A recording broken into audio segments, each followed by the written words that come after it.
শর্ত সাপেক্ষে ডিএ নিয়ে আন্দোলনকারী সংগ্রামী যৌথ মঞ্চকে নবান্নের সামনে ধর্ণা অবস্থানে বসার অনুমতি হাইকোর্টে। আগামী 22 থেকে 24 ডিসেম্বর নবান্নের সামনে ধর্ণায় বসার অনুমতি দিয়েছে কলকাতা হাইকোর্টের বিচারপতি রাজাশেখর মান্থান।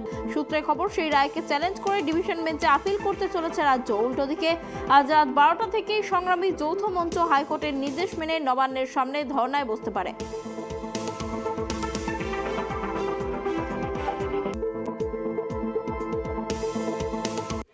শুধুমাত্র বকেয়া ডিএ নয়, রাজ্যের প্রায় 6 লক্ষ শূন্য পদ আছে বিভিন্ন সরকারি ডিপার্টমেন্টে।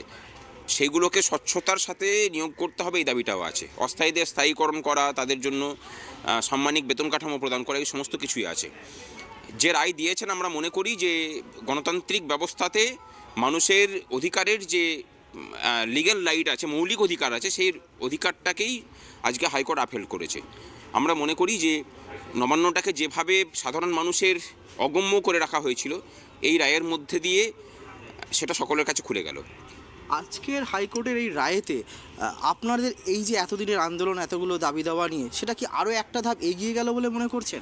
দেখুন, এই আন্দোলন তো এতদিন টানারও প্রয়োজন ছিল না। দুর্ভাগ্য যে রাজ্যটার মুখ্যমন্ত্রীর নাম হচ্ছে মমতা বন্দ্যোপাধ্যায়, যার মধ্যে গণতান্ত্রিক রীতিনীতির বিন্দুমাত্র অবশিষ্ট নেই।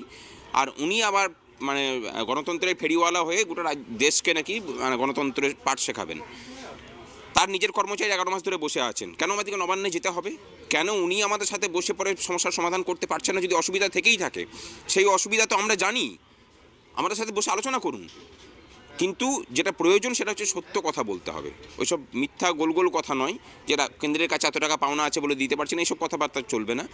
তথ্য দিয়ে বোঝাতে হবে যে কোথায় অসুবিধা আছে কর্মচারীদের ডিএ দিতে, কোথায় অসুবিধা আছে স্বচ্ছতার সাথে স্থায়ী নিয়োগ করতে, কোথায় অসুবিধা আছে অস্থায়ী কর্মচারীদের জন্য সাম্মানিক দিতে, যেখানে ভারতবর্ষের সমস্ত রাজ্য এই কাজটা করতে পারে। উনি পারেন না কেন?